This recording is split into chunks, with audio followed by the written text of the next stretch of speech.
Sarah Thompson, a relentless black woman, battle-hardened on Chicago's brutal street storms into Cedar View as its first female police chief. Beneath the town's fake charm festers a cesspool of bigotry.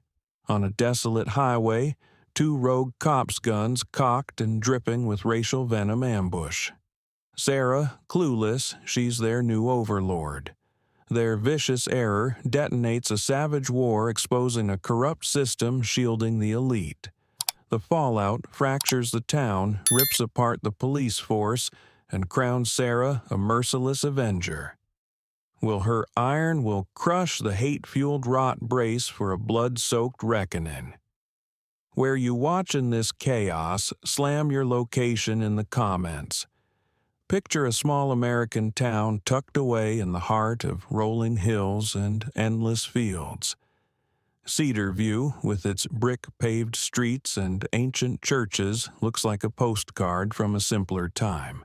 The morning sun bathes the whitewashed storefronts in a golden glow, and the chime of a church bell echoes softly across the quiet landscape.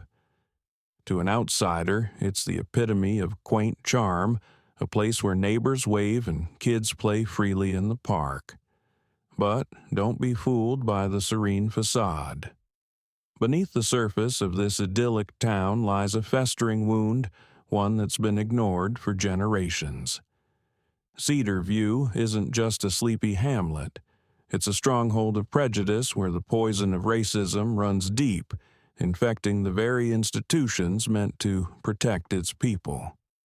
A town that looks peaceful but thrives on division. A town that pretends to be calm but who dares to challenge its unjust system. The air in the Cedar View carries a tension that's palpable, especially for its small black community. For years, stories of injustice have whispered through the streets passed from one generation to the next. The local police force, tasked with upholding the law, has instead become a symbol of fear. Black residents know better than to linger too long in certain neighborhoods or drive too late at night. The wrong move could mean a confrontation or worse. The town's history is littered with tales of baseless traffic stops, unwarranted arrests, and outright harassment, all targeting those who don't fit the mold of Cedar View's predominantly white conservative majority. It's a place where fairness is a myth, and the law bends to protect the powerful, not the vulnerable. One chilling incident brought this ugly truth into sharp focus. Lisa Harris, a single mother of two, was walking home from her late shift at the local diner. It was just past midnight, and the streets of Cedar View's affluent white neighborhood were silent. Lisa, exhausted but cautious, kept her head down, her hands tucked into her jacket. She knew the rules don't draw attention, but attention found her anyway. Two police officers, their badges glinting under the streetlights, emerged from a patrol car. Without warning, they cornered her, their hands resting on their holsters. "What's someone like you doing here?" One sneered, his voice dripping with contempt. Before Lisa could respond, the second officer drew his gun, pointing it at her chest. "Move, and you're done," he barked. Her heart pounded as she stammered an explanation she was just heading home. They didn't care. They shoved her against a wall, demanding ID, their questions laced with accusations.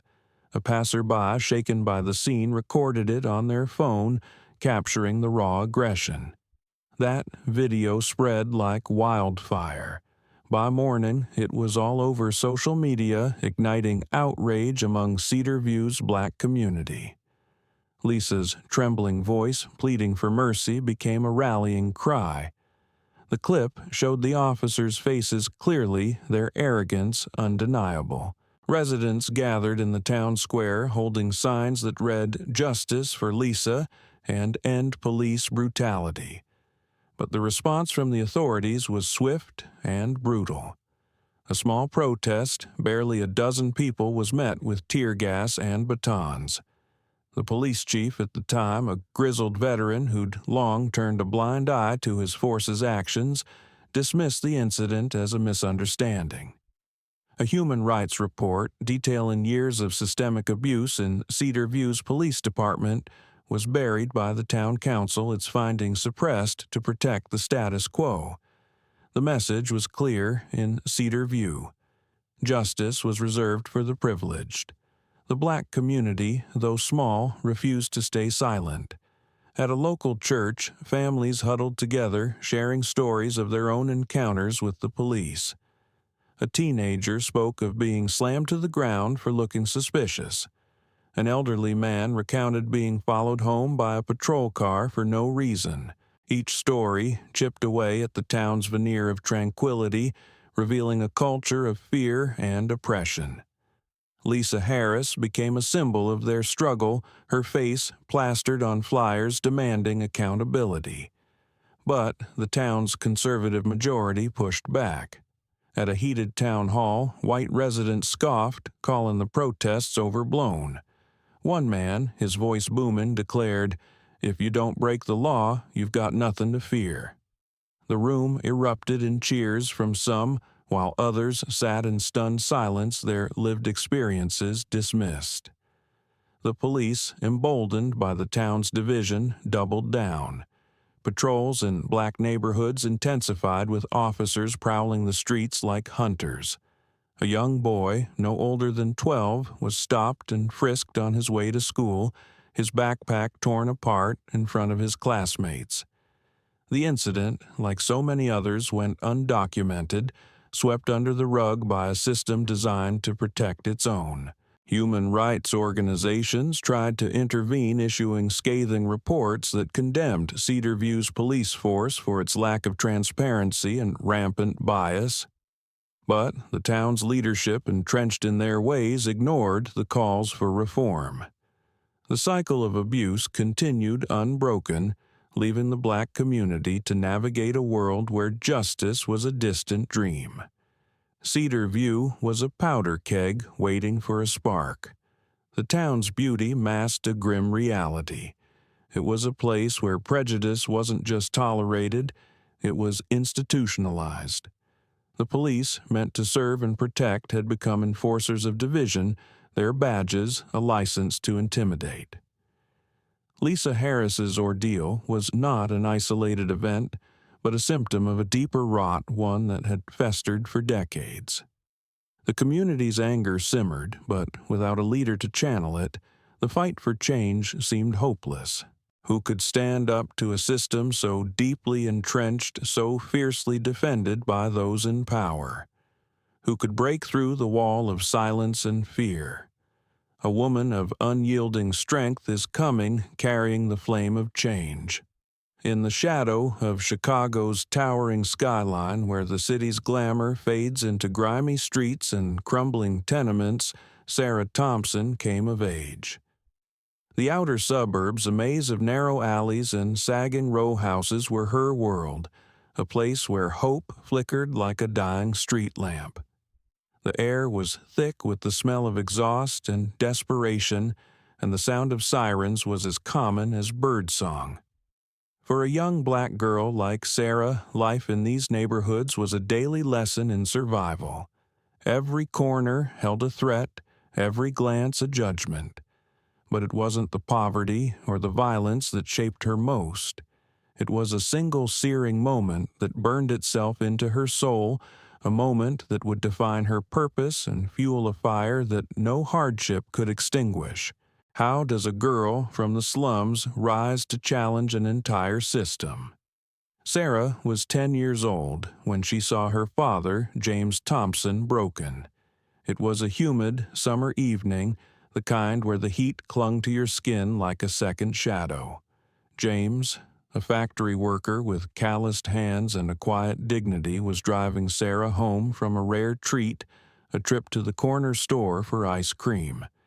The old pickup truck rattled along its radio, humming a gospel tune. Then blue and red lights flashed in the rearview mirror. James's shoulders tensed, his knuckles whitening on the wheel. "Stay calm, baby." He whispered to Sarah, his voice steady but laced with fear. The police car screeched to a halt behind them, and 2 officers stormed out, their faces hard as stone. Out of the truck, now one barked, yanking open the driver's door. Before James could comply, they dragged him onto the asphalt, their batons swinging. Sarah screamed, her small hands pressed against the window, watching as her father, a man who'd never raised his voice, was beaten for no reason other than the color of his skin. "You don't belong here," one officer sneered, his boot pressing into James's back. The other laughed, tossing James's ID into the dirt. Sarah's ice cream melted onto the seat, a sickly, sweet stain that would haunt her for years. That night, as James limped home, bloodied but unbowed, Sarah made a vow. She wouldn't let this world break her family or anyone else's. The pain of seeing her father humiliated, his pride shattered by those meant to protect, became her fuel. She was 16 when she told her parents she wanted to be a police officer. Her mother gasped, her father's eyes darkened with worry. "They'll eat you alive, Sarah," he warned. But she was resolute. If the system was broken, she'd fix it from the inside. She'd be the shield her father never had the voice for, those silenced by fear. Her resolve was a spark, and it would grow into a blaze that no one could ignore. Sarah's journey into law enforcement was anything but easy. At the police academy, she was one of the few black women in a sea of white faces. Her instructors, grizzled veterans with skeptical glares, dismissed her as a token hire. "You'll wash out in a week," one sneered, his words dripping with condescension. Her classmates, mostly men, were no kinder. They called her troublemaker, whispering that she was only there to fill a quota. During training exercises, they'd leave her to fend for herself, hoping she'd fail. But Sarah was relentless. She ran harder, studied longer, and aced every test thrown her way. When they assigned her the most grueling tasks, night patrols in gang-ridden neighborhoods, stakeouts in freezing rain, she didn't flinch. Each challenge was a chance to prove them wrong, to show that her strength came not from privilege, but from a fire forged in pain. Her first years on the force were a gauntlet. In the precinct, her colleagues were quick to undermine her. A senior officer, his badge polished to a shine, would accidentally spill coffee on her reports. Another, a smug detective named Carter, handed her a stack of cold cases, smirking. "Let's see if you can handle real work." Sarah did more than handle it. She cracked cases that had stumped the department for years, a string of robberies, a missing persons case tied to a drug ring. Her name started to carry weight, not just among her peers, but in the communities she served. She'd sit with families in rundown apartments, listening to their fears, promising to fight for them. They saw her not as a cop, but as one of their own, a beacon of hope in a world that offered little. Yet the prejudice never stopped. At a precinct meeting, a white colleague openly scoffed, "You're only here because of affirmative action." The room fell silent, but Sarah didn't blink. "I'm here because I'm better than you." She shot back, her voice calm but razor sharp. The room erupted in murmurs, some of respect, others of resentment. She was assigned to the most dangerous beats, sent into situations where backup forgot to show.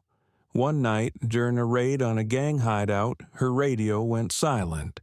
Alone, facing armed dealers, she disarmed 2 men and held her ground until help arrived hours late.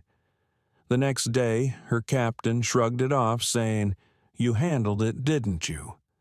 Sarah's jaw clenched, but she didn't break. Every slight, every sabotage only sharpened her resolve. Over 2 decades, Sarah built a reputation as a force of nature. She solved high-profile cases, a serial arsonist, a corruption scandal involving city officials, and earned commendations that her detractors couldn't ignore. But her true victory was in the trust she built. In Chicago's toughest neighborhoods, mothers would call her directly bypassing 911, knowing she'd show up. She wasn't just a cop, she was a protector, a woman who'd turned her pain into purpose. When the call came to lead Cedar View's police force, she saw it not as a promotion, but as a mission. The town's history of abuse was no secret, but neither was her strength. She'd face a new battle, one that would test every ounce of her courage. Sarah Thompson wasn't born a hero.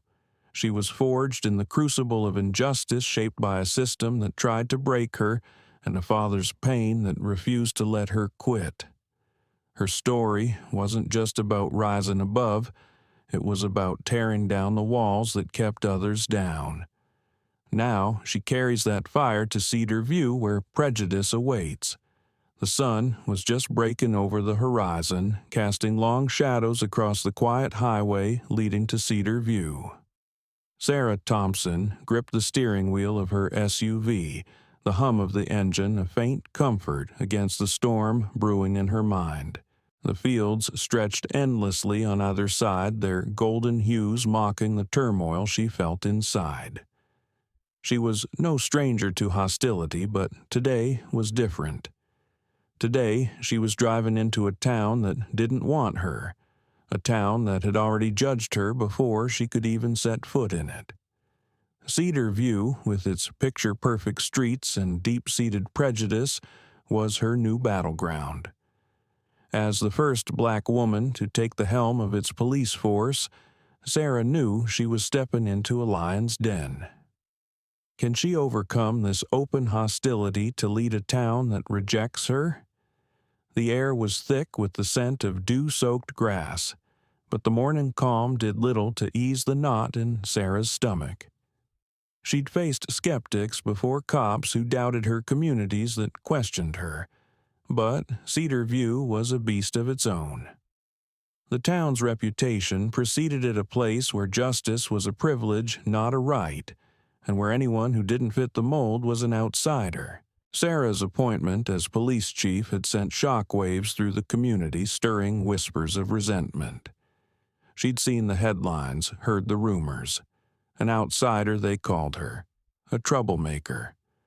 The words stung, but they weren't new. What weighed heavier was the challenge ahead to lead a force steeped in bias to serve a town that saw her as an intruder. She adjusted her rearview mirror, catching a glimpse of her own determined eyes. This wasn't just a job, it was a mission. As she neared the town's outskirts, the first signs of Cedar View came into view. Quaint houses with neatly trimmed lawns lined the road, their shutters painted in cheerful colors. A church steeple pierced the sky, its bell tolling softly as if welcoming her. But the welcome was a lie. Sarah's SUV, sleek and black, stood out against the dusty pickups and faded sedans of the town. She felt the weight of eyes on her, not curious but hostile.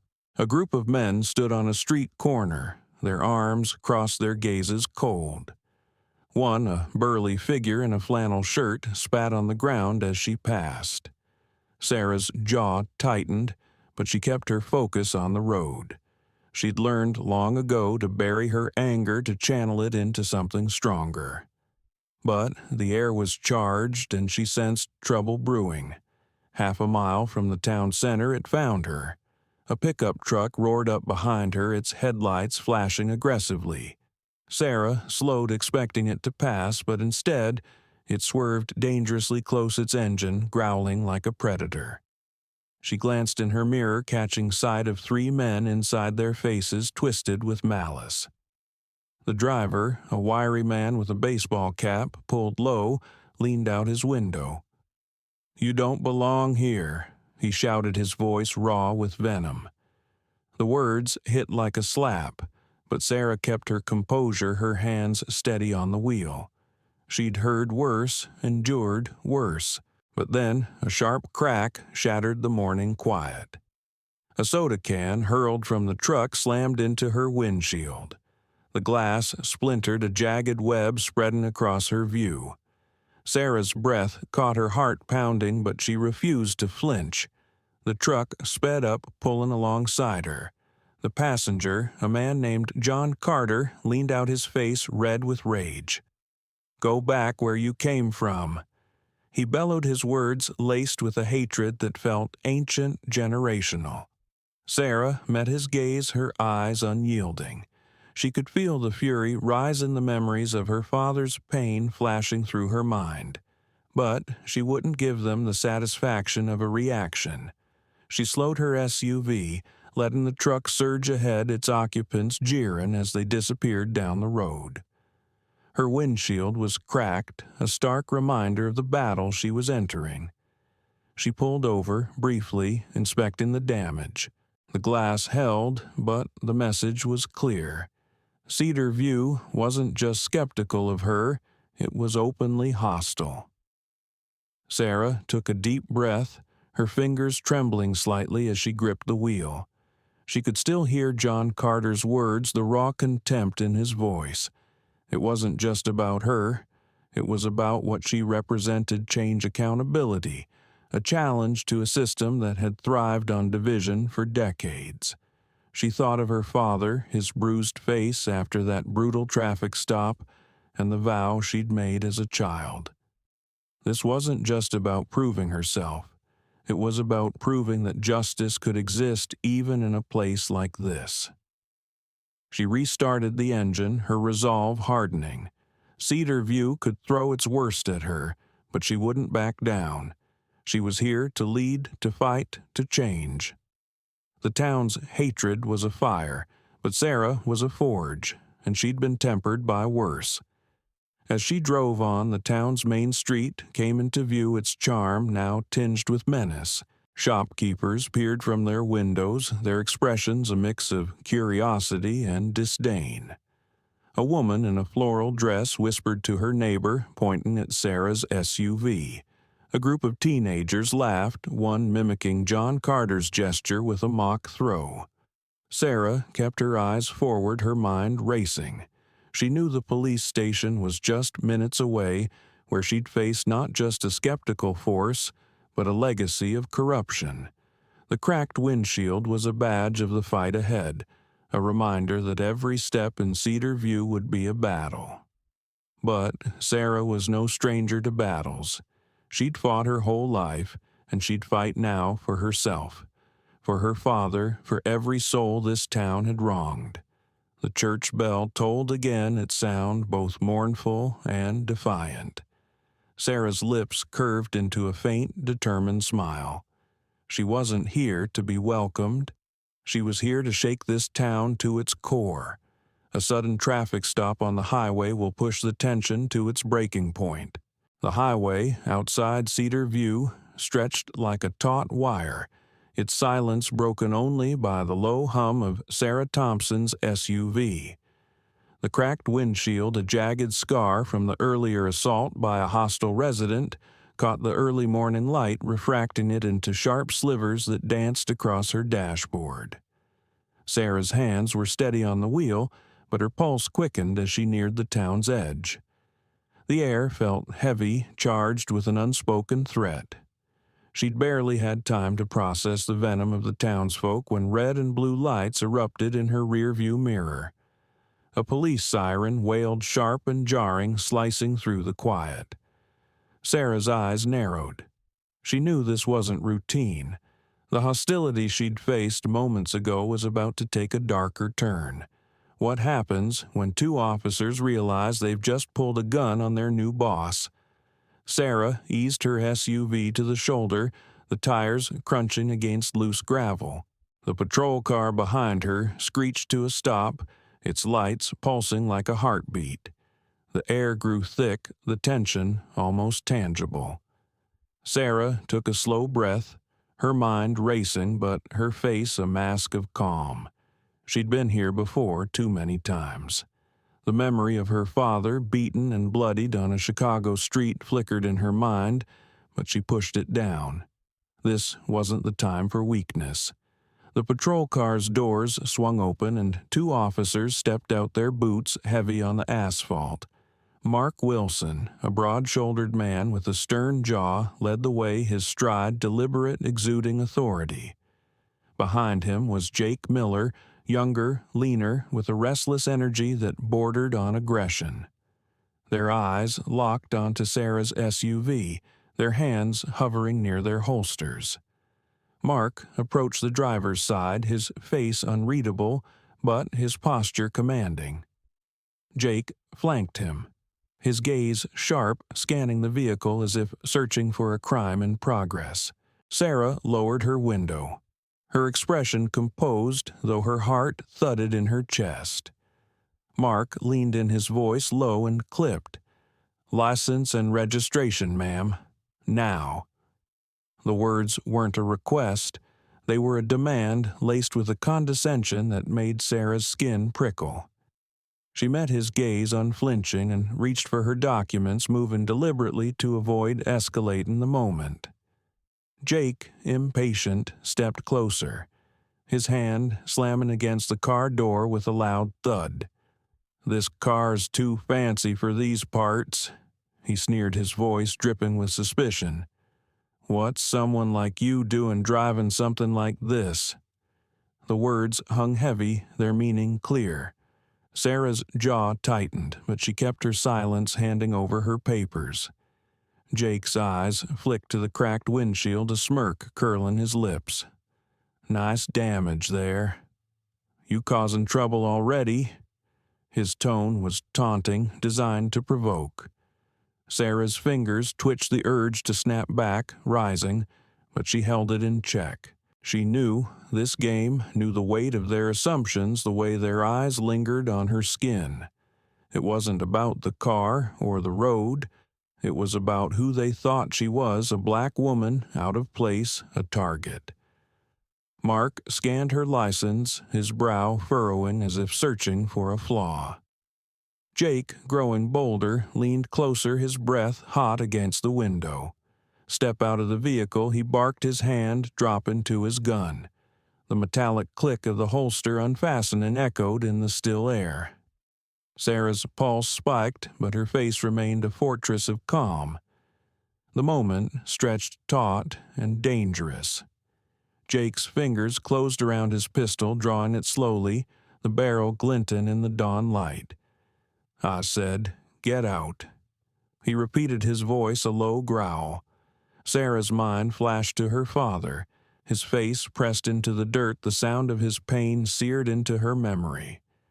She could feel the same fear now, the same helplessness, but she refused to let it take hold. "I'm complying," she said, her voice steady, cutting through the tension like a blade. She opened the door slowly, her movements precise, her eyes never leaving Jake's. He stepped back, startled by her composure, but his grip on the gun tightened. Mark, sensing the situation spiraling, shot Jake a warning glance, but the younger officer ignored it, his arrogance unchecked. Sarah stood beside her SUV, her posture tall, unyielding. Jake's eyes raked over her, his smirk returning. "You don't look like you belong here," he said, the words sharp with prejudice. "What's your deal? Stolen this car, maybe?"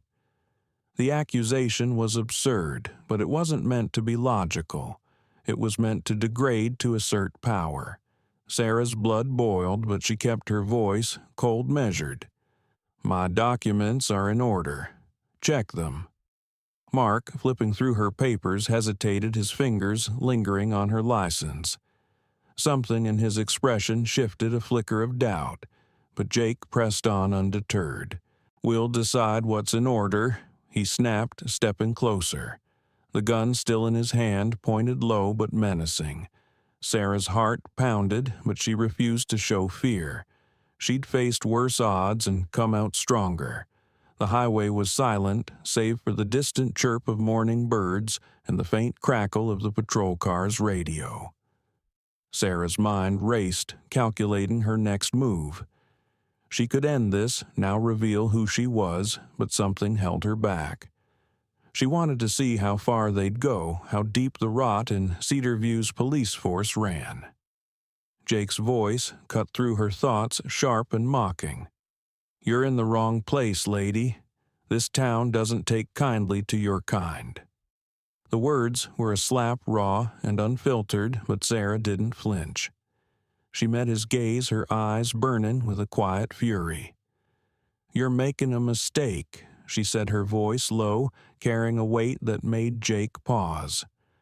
For a moment, uncertainty flickered across his face, but he shook it off, his bravado returning. Mark, still holding her license, cleared his throat, his tone softer but still firm. "Let's wrap this up, Jake. She's clean." But Jake wasn't done. He stepped closer, his gun raised slightly, the barrel now aimed at Sarah's chest. "Not until she explains herself," he growled. The air crackled with tension, the moment teetering on the edge of violence. Sarah's mind flashed to every stop she'd endured, every time she'd been judged, not for her actions, but for her skin. She could feel the weight of history, the countless others who'd faced this same threat. But she wasn't them. She was Sarah Thompson, and she wouldn't bow. "You'll regret this," she said, her voice a steel blade cutting through Jake's arrogance. He faltered his hand, trembling slightly, the gun wavering. The moment Sarah reveals her identity will turn the tables. The highway's edge was a battleground, the air thick with tension as the patrol cars' red and blue lights pulsed relentlessly, casting an eerie glow over the scene. Sarah Thompson stood tall beside her SUV, her cracked windshield a silent testament to the hostility she'd already faced. The morning sun climbed higher, but its warmth couldn't pierce the chill of the moment. Officer Jake Miller's gun was still raised, its barrel, a cold threat pointed at her chest. His eyes burned with defiance, his voice laced with venom as he demanded answers she owed him none. Officer Mark Wilson stood to the side, clutching her license, his expression caught between authority and unease. The silence was suffocating, a taut thread ready to snap. Sarah's heart thundered, but her face was a fortress unyielding. She'd faced guns before, faced hatred, but this was different. This was her first test in Cedar View, and she would not break. Will these officers submit to her strength or plot revenge against their formidable new leader? Jake's finger twitched on the trigger, his smirk faltering under Sarah's unflinching gaze. "You're not answering," he snarled, stepping closer. The gun steady now, its weight a promise of violence. "I said, explain yourself." Sarah's eyes locked onto his, her voice a low, steady hum that cut through the morning air. "You're making a grave mistake, officer." The words were calm, but they carried a force that made Jake hesitate, his bravado cracking. Mark shifted uncomfortably, sensing the shift in the air. He opened his mouth to speak, but Sarah's voice sliced through before he could. "Lower your weapon." Now she commanded, her tone, not loud, but piercing like a blade finding its mark. Jake's hand wavered, his confidence eroding under the weight of her authority. He glanced at Mark, seeking backup, but Mark's eyes were fixed on Sarah, a flicker of doubt crossing his face. Sarah took a single step forward, her presence towering despite her calm demeanor. "I am Sarah Thompson," she said, her voice resonating with a quiet power that seemed to still the very air. "Your new chief of police." The words landed like a thunderclap. Jake's face drained of color, his gun dropping to his side as if it had suddenly grown too heavy to hold.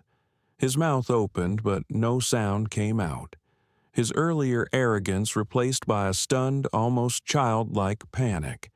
Mark's hands fumbled with her license, nearly dropping it, his stern facade crumbling. "Chief," he stammered, his voice barely above a whisper. The patrol car's lights continued to flash their rhythm, now a mockery of the officer's shattered confidence. Sarah stood unwavering, her eyes moving between the two men, reading their shock, their fear, their sudden realization of the line they'd crossed. Jake's gun clattered to the ground, the sound sharp against the gravel. He took a step back, his hands raised as if to ward off the truth. This is a mistake," he blurted, his voice cracking. We didn't know Sarah cut him off, her words precise, each one a hammer striking steel. "This isn't a mistake. It's a crime." Her voice was steady, but it carried the weight of years of injustice, of every moment she'd been judged dismissed or threatened because of her skin. "You didn't stop me because of a traffic violation. You stopped me because of who you think I am. That's not just prejudice, it's a betrayal of the badge you wear." Her eyes burned into Jake's, and he looked away, unable to hold her gaze. Mark, still clutching her documents, tried to interject. "Ma'am, we were just following protocol." Sarah's hand shot up, silencing him. "Protocol doesn't include pulling a gun on an innocent woman," she said, her voice now edged with steel. "Protocol doesn't mean harassing someone because of the color of their skin or the car they drive. You've disgraced this department, and I'm here to end that." The words hung in the air, unyielding, a declaration that this moment was only the beginning. Jake's face twisted, a mix of shame and defiance. "You can't just come in here," and he started, his voice rising, but Sarah's stare stopped him cold. "You don't get to decide what I can do," she said, her tone a quiet storm. "I'm your chief, and you will answer to me." She took another step forward, her presence commanding, filling the space between them. "From this moment, every action you take, every stop you make, every word you speak on duty will be reported to me, directly." Her voice was deliberate, each word a brick in the wall of her authority. "If you step out of line again, you're done. No second chances." Jake's jaw clenched, his hands balling into fists, but he said nothing. The fire in his eyes hadn't died. It had shifted, smoldering with resentment. Mark, more composed, nodded stiffly, his face pale. "Understood, Chief," he muttered, but the words lacked conviction, a weak attempt to salvage his dignity. Sarah handed back her documents, her movements deliberate, her eyes never leaving theirs. She saw it all, their shock, their anger, their fear of what she represented. Jake, unable to contain himself, exploded. "You're not fit to lead us," he shouted, his voice raw with rage. "You think you can just waltz in here, tell us how to do our jobs. You don't belong here." The words were a desperate grasp at control, but they only deepened his humiliation. Sarah didn't flinch. Her gaze was a blade cutting through his outburst. "You're wrong," she said, her voice calm but unyielding. "I'm exactly where I need to be, and you'll learn that one way or another." Jake's mouth snapped shut, his defiance wilting under her stare. The silence that followed was heavy, broken only by the distant hum of a passing car. Mark tugged at Jake's arm, urging him back to the patrol car, but Sarah's voice stopped them. "You're not dismissed yet," she said, her tone final. "You'll hear from me soon, and you won't like it." The officers retreated their steps, hesitant, their confidence shattered. Sarah watched them go, her heart still racing, but her resolve unshaken. This wasn't just about two rogue cops. It was about a system that enabled them, a town that protected them. She'd come to Cedar View to change that, and this encounter was her first strike. The cracked windshield of her SUV glinted in the sunlight, a reminder of the battles already fought and those yet to come. She climbed back into her vehicle, her hands steady, now her purpose clear. She wasn't just a chief, she was a force, and Cedar View would feel her impact. Sarah carries that momentum into her first meeting with the entire police force. The air inside the Cedar View police station was stifle in the meeting room, a pressure cooker of resentment and unease. Harsh, fluorescent lights buzzed overhead, casting stark shadows across rows of officers seated in folding chairs. Their uniforms were crisp, but their faces told a different story. Eyes, narrowed jaws, set whispers hissing like static.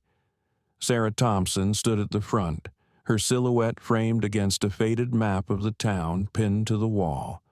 Her cracked windshield and the highway confrontation were still fresh, a fire smoldering in her chest. She'd faced down 2 rogue officers hours ago, but now she faced an entire force, their collective gaze a wall of hostility. The room was a battlefield, and Sarah was ready to wage war. Can she tame this rebellious force? Sarah's boots clicked against the linoleum floor as she stepped to the podium, her posture unyielding. The officers' murmurs fell silent, but their eyes burned with defiance. She could feel the weight of their judgment, the unspoken belief that she didn't belong. Mark Wilson and Jake Miller sat near the front, their faces a mix of shame and resentment from their earlier encounter. Jake's hands were clenched, his knuckles white, while Mark avoided her gaze, staring at the floor. At the back, Richard Hayes, a veteran officer with a grizzled beard and a reputation for ruling the station like a fiefdom, leaned back in his chair, arms crossed, a smirk playing on his lips. Sarah's pulse quickened, but her face remained a mask of resolve. She was here to lead, not to cower. "Good morning," Sarah began, her voice clear, cutting through the room like a bell. "I'm your new chief of police, and today we start fresh. But first, let's address what happened this morning." The room tensed, chairs creaking as officers shifted uncomfortably. Sarah's eyes swept over them unflinching. "I was stopped on the highway by 2 of your colleagues," she said, her tone measured but sharp. "Not for speeding, not for a broken taillight, but because of who I am, a black woman driving a car they deemed too nice for me." Gasps rippled through the room, some genuine, others mocking. Jake's face reddened, his fists tightening, but Sarah pressed on. That wasn't a traffic stop. It was prejudice, plain and simple. And it's a stain on this department. The room erupted in murmurs, some officers nodding faintly, others scoffing. Richard Hayes stood abruptly, his chair scraping loudly against the floor. "With all due respect, Chief," he drawled, his voice thick with condescension. "You're an outsider. You don't know how we do things here. You come in throwing accusations, trying to tear down what we've built." His words were a challenge, his smirk a weapon. The room leaned forward, the air crackling with anticipation. Sarah's eyes locked onto his, her voice steady as granite. "What you've built, Officer Hayes, is a system that protects bias and punishes the innocent. I'm here to dismantle that." Her words landed like a punch, and Hayes's smirk faltered, his eyes narrowing. Jake Miller couldn't hold back. He slammed his fist on the table, the sound echoing like a gunshot. "This is ridiculous," he shouted, his voice raw with anger. "You think you can waltz in here, lecture us, and change everything? I'd rather quit than work for you." The room froze, all eyes darting between Jake and Sarah. Officers whispered, some nodding in agreement, others shifting uneasily. Sarah didn't flinch. "Then quit," she said, her voice cold, unwavering. "If you can't serve this town fairly, you have no place here." Jake's mouth opened, but no words came. The room was a powder keg, and Sarah held the match. From the back, a young officer stood, her voice trembling but clear. Emily Parker, barely a year on the force, pushed her glasses up and spoke. "I agree with the chief," she said, her words cutting through the tension. "What happened on that highway was wrong. I've seen it too. Stops that don't make sense, people targeted for their skin. We can't keep pretending it's okay." The room gasped, some officers glaring at Emily, others staring in shock. Hayes's face twisted with fury, his finger jabbing toward her. "You're out of line, rookie," he barked. But Emily stood her ground, her eyes meeting Sarah's, a spark of solidarity passing between them.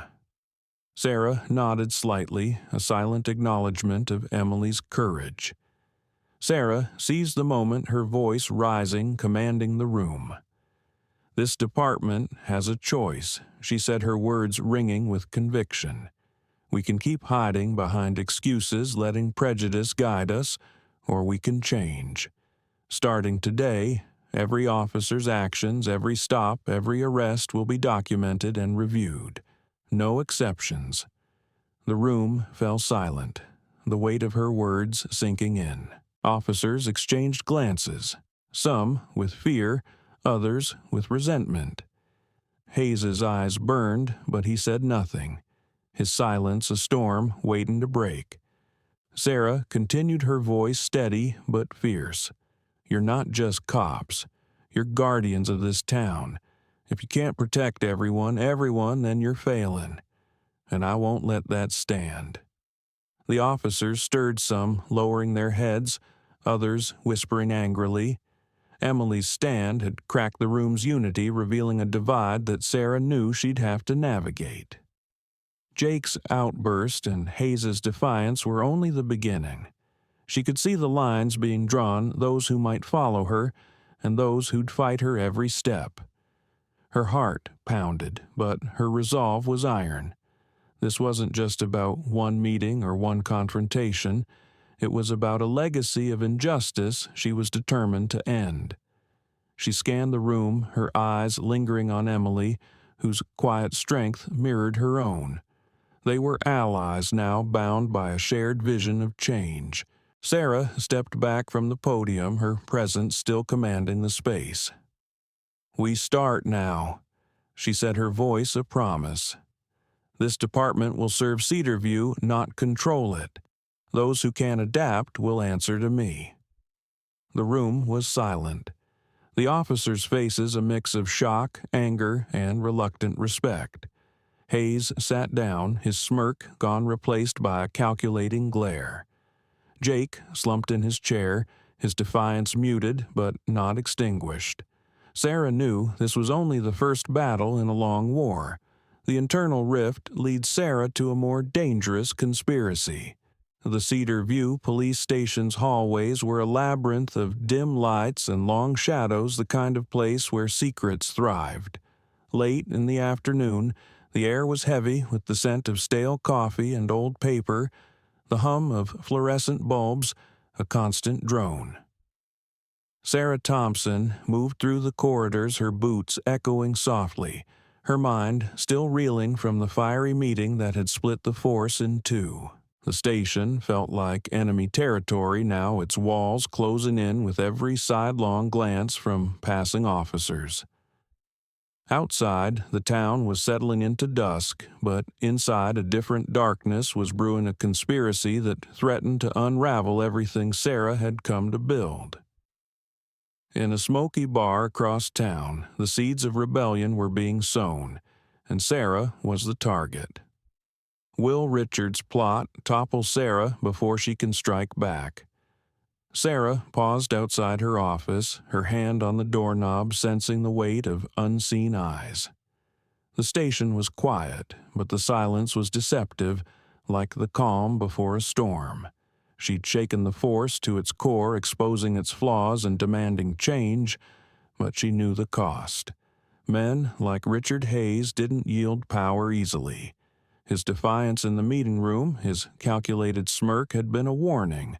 Sarah had seen men like him before, entrenched cunning, willing to do anything to protect their domain. She stepped into her office, closing the door, but the unease lingered. She was a stranger here, a challenger to a system that had thrived on complacency for decades. And now that system was fighting back. Across town, in a dimly lit bar called the Rusty Anchor, Richard Hayes held court. The place reeked of cigarette smoke and spilled beer, its jukebox playing a mournful country tune.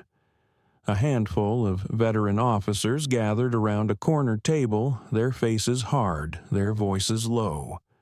Richard leaned forward, his weathered hands wrapped around a glass of whiskey, his eyes glinting with purpose.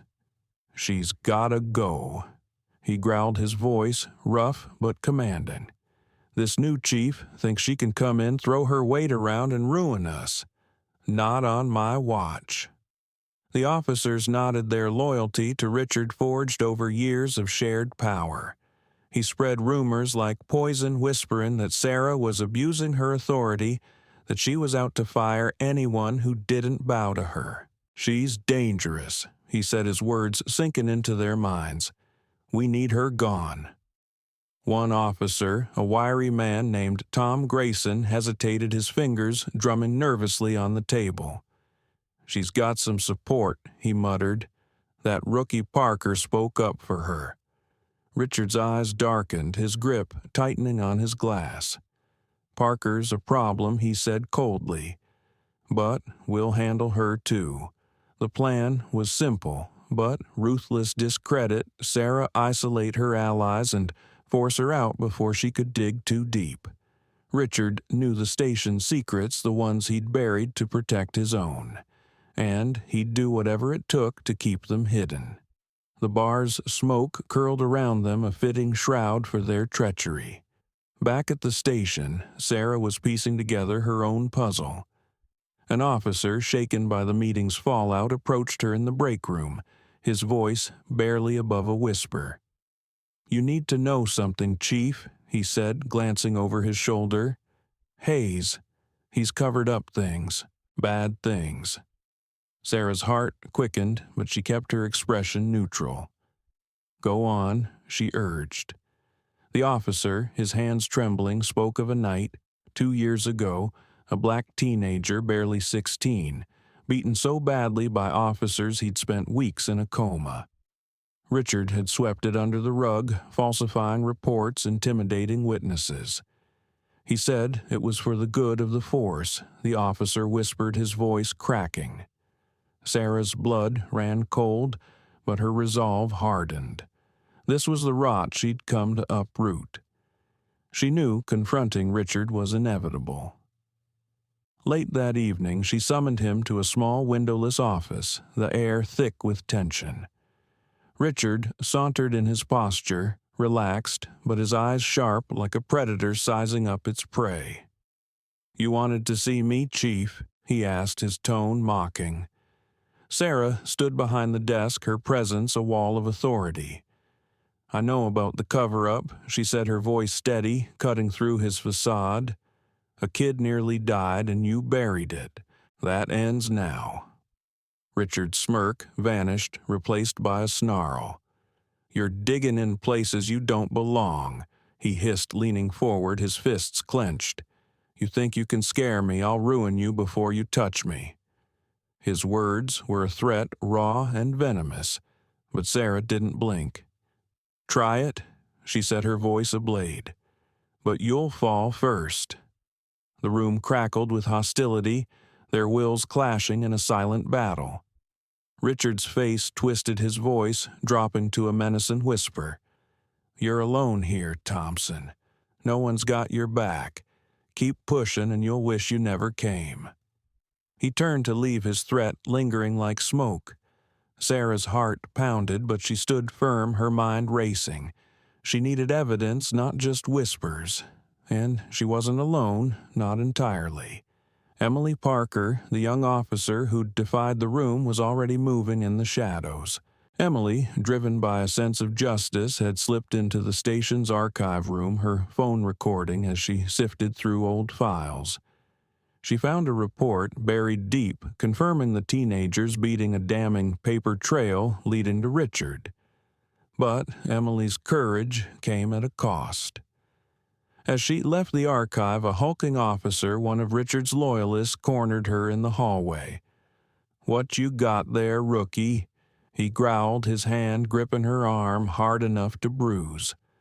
Emily's heart raced, but she clutched her phone tightly, refusing to show fear. "Let go," she said, her voice trembling but defiant. The officer leaned closer, his breath hot against her face. "You're playing a dangerous game, Parker. Keep it up and you'll get hurt." His threat was a promise, his grip tightening until Emily winced. She yanked free her eyes, blazing, and fled the recording safe, but her safety in question. She knew she had to get it to Sarah, but the station was a minefield now. Sarah sat in her office, the weight of Richard's words pressing down. She knew the fight was escalating, that Richard's conspiracy was a blade aimed at her back.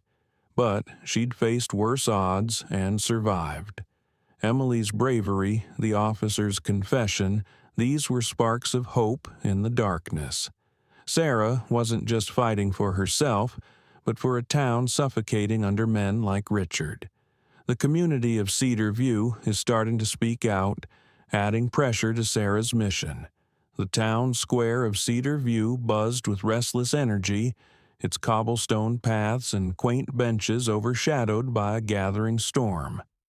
Dusk settled over the town, painting the sky in hues of orange and gray, but the air was electric with tension.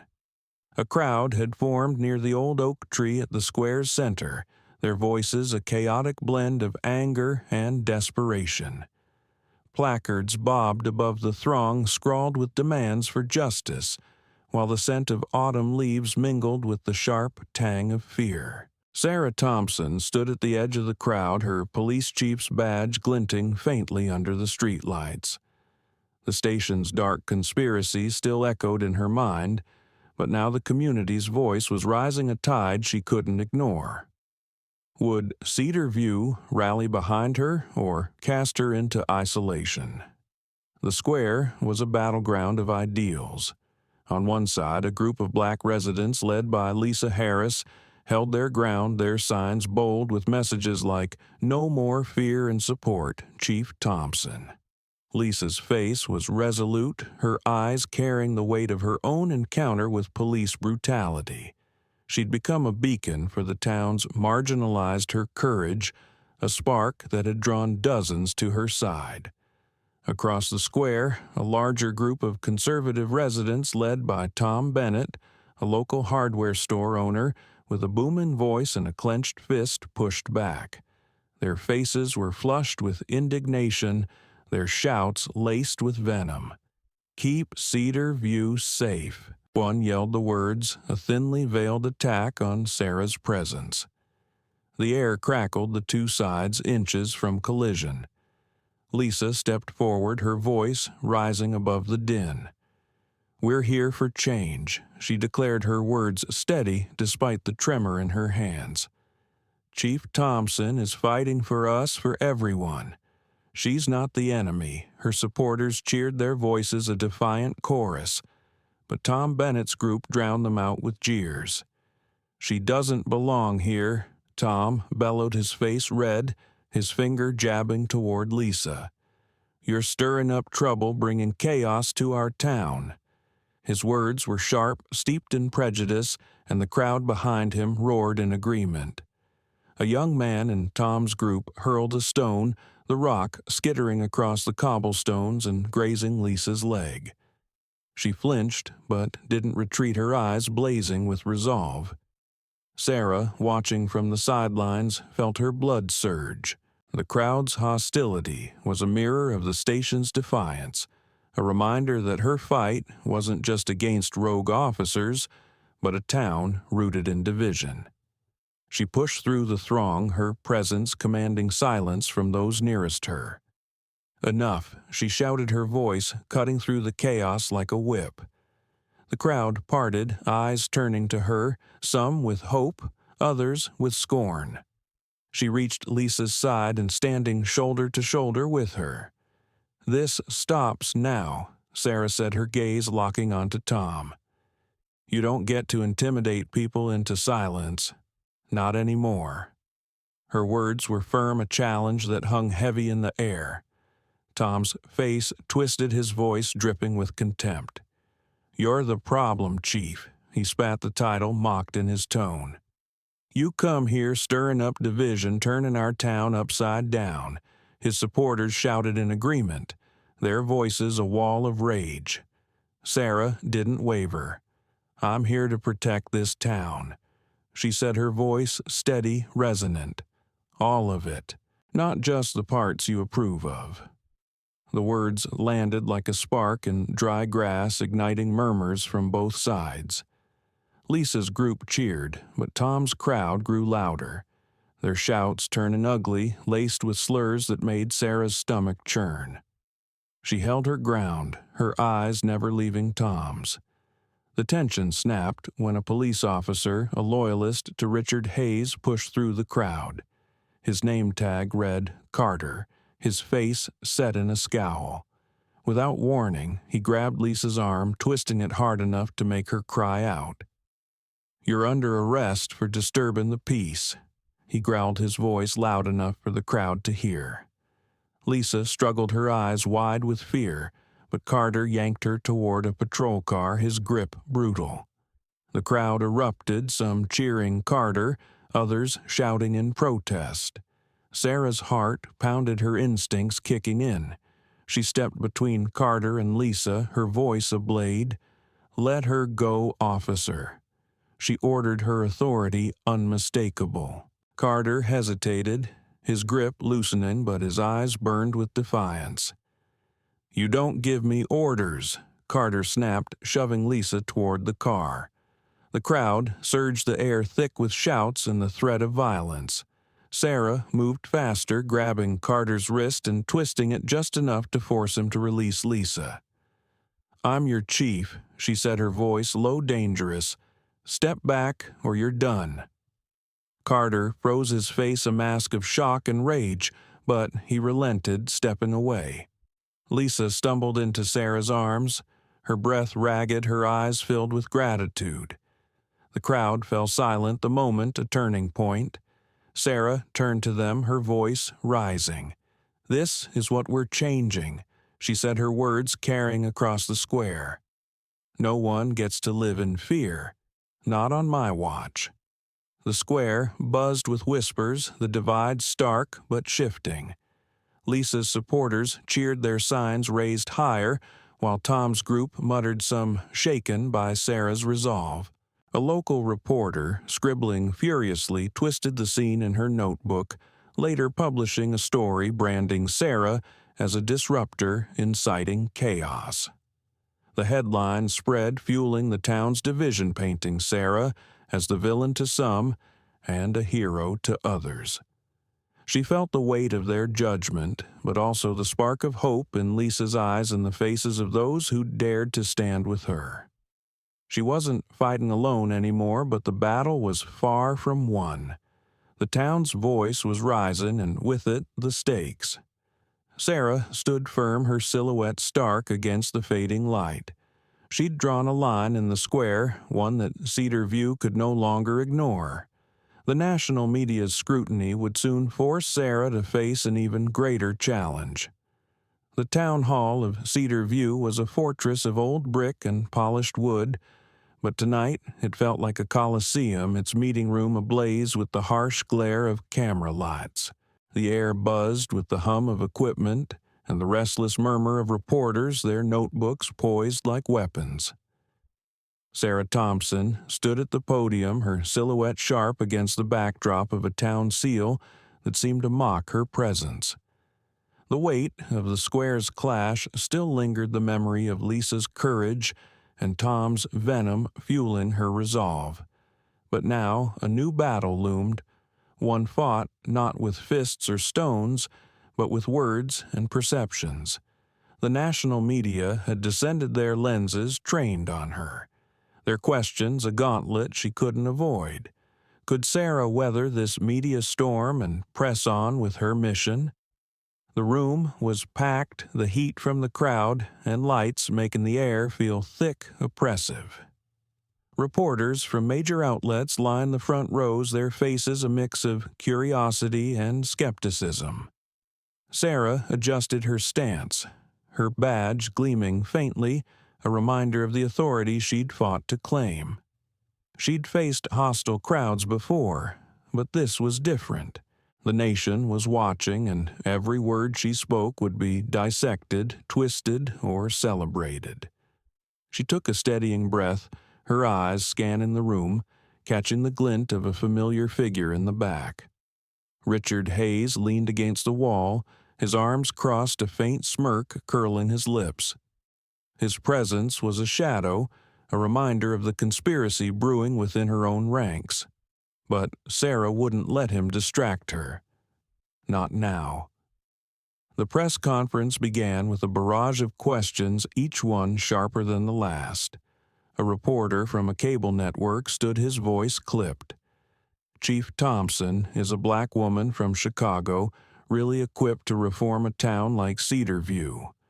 The question was a jab, its subtext dripping with doubt. Sarah's jaw tightened, but her voice was calm, deliberate. "I'm equipped to serve justice," she said, her words clear, resonating. "That's not about where I'm from or what I look like. It's about doing what's right." The room murmured, some nodding, others scribbling furiously. But the questions kept coming, each one probing deeper, testing her. "Why stir up trouble in a peaceful town?" another asked, ignoring the documented abuses.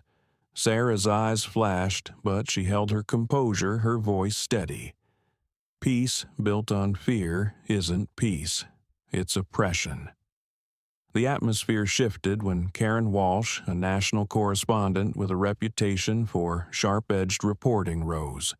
Her smile was polite, but her eyes were cold, calculating. "Chief Thompson," she began, her voice smooth but laced with venom. "Some say you're an opportunist using your position to push a personal agenda. How do you respond to claims you're here for fame, not reform?" The room fell silent, the accusation hanging like a guillotine. Sarah felt the weight of every eye, every camera, her pulse quickening. She knew the source of this narrative, Richard Hayes, his influence seeping into the media through carefully planted lies. He'd leaked stories to local outlets framing her as a power-hungry outsider, accusing her of abusing her authority to intimidate officers. The lies were spreading, and Karen's question was their sharpest edge. Sarah leaned forward, her hands gripping the podium, her voice steady but fierce. "I'm here because this town deserves better." She said, her words cutting through the silence. "I'm here for the people who've been silenced, for the families who live in fear of a system that's supposed to protect them. Call that an agenda if you want. I call it justice." Her voice rose, a fire kindling in her words. "I've seen what happens when power goes unchecked, when good people suffer because those in charge look the other way. I'm not here for fame. I'm here to fix what's broken." The room erupted in murmurs, some reporters nodding, others typing furiously, but Karen's smile didn't waver. She pressed on, her voice sharper. "And what about the officers who say you're unfit to lead, that you're tearing apart their department?" Sarah's heart pounded, the pressure threatening to overwhelm her. She felt the room closing in, the cameras a relentless spotlight. For a moment, she wavered, the weight of the town's resistance, the conspiracies within her force, and now this public assault pressing down. But then she thought of Lisa, of Emily's courage, of the faces in the square who'd dared to hope. She straightened, her voice ringing with conviction. "This department will change." She declared, her words a vow. "I'm implementing oversight. Every officer's actions will be reviewed, every incident documented. No more hiding. No more excuses. Cedar View deserves a police force that serves everyone, not just a select few." The room buzzed, some reporters scribbling, others exchanging glances. Sarah's plan was bold, a direct challenge to the status quo, and it shook the room. Unbeknownst to Sarah, Emily Parker was working in the shadows. From a corner of the town hall, hidden among the crowd, Emily clutched her phone. her fingers trembling as she sent a file to a trusted journalist. The recording she'd risked everything to obtain evidence of Richard's cover-up of a brutal assault was now in the hands of the press. She'd slipped out of the station after her harrowing encounter with Richard's loyalist, her arm still sore from his grip, but her resolve unbroken. The file, a grainy audio of Richard admitting to burying the case, was a bombshell. As Sarah spoke, Emily's evidence hit inboxes, shifting the narrative. A murmur rippled through the press corps as phones lit up reporters whispering about a new story breaking. Karen Walsh's face tightened, her prepared follow-up faltering as her producer whispered in her ear. Sarah, unaware of Emily's move, felt the shift in the room, the sudden change in focus. She pressed on her voice, unwavering. "I'm not here to tear this town apart," she said, her words a beacon. "I'm here to build it stronger, fairer, and I won't stop until that's done." The room was silent for a moment, her conviction palpable. Karen sat down, her attack blunted, but Sarah felt no relief. The pressure was crushing the nation's eyes on her, the weight of Richard's lies still lingering. She was on the edge, but she wouldn't fall. Sarah digs deeper into the force's dark secrets to turn the tide. The police chief's office in Cedar View was a claustrophobic box, its air thick with dust and the faint flicker of a dying bulb. Sarah Thompson and Emily Parker hunched over a stack of yellowed files, their faces tense as they uncovered proof of Richard Hayes's corruption, bribes, falsified reports, and a covered-up assault that left a black teenager dead. The discovery was a bombshell, but danger loomed. Richard burst in his eyes, wild, ordering Paul Carter, a loyal officer, to seize Emily. Paul lunged, his fist raised, but Sarah shoved him back, her voice a thunderclap. "Enough." She brandished the evidence before the assembled force, exposing Richard's crimes. His face crumpled as he was suspended, but his allies hissed threats of retribution. Sarah stood defiant, declaring, "I won't stop. Can Sarah survive the backlash from these vengeful foes?" With her enemy toppled, Sarah begins forging a new system of justice. The community hall of Cedar View glowed with hope, its wooden beams echoing with the hum of united voices. Sarah stood before a packed crowd announcing a transparent oversight system for the police, every action now accountable. Daniel Reed, once a skeptic, rose, his voice breaking as he apologized and pledged reform. Lisa Harris led a tribute to Sarah, but she deflected, saying, "Justice is our shared victory." Tom Bennett, a former adversary, stepped forward, his head bowed, reconciling with Lisa's community. Sarah's final words rang out, "Cedar View will stand for justice." How did a single traffic stop spark this transformation? Sarah gazed over the town knowing justice had prevailed. Yet the fight for equality endured. Her resolve taught all that one determined soul can reshape a broken system, leaving hearts stirred and spirits lifted. And so, Sarah Thompson's journey in Cedar View leaves us with a powerful truth: one person's courage can ignite change, even in a town bound by prejudice. From a violent traffic stop to exposing corruption, Sarah faced hatred, betrayal, and danger, yet her resolve never wavered. She transformed Cedar View, proving that justice isn't just a dream, it's a fight worth winning. Her story challenges us to confront the injustices in our own communities, to stand firm when the odds seem impossible. What's one change you'd fight for where you live? Share your thoughts below. We'd love to hear your voice.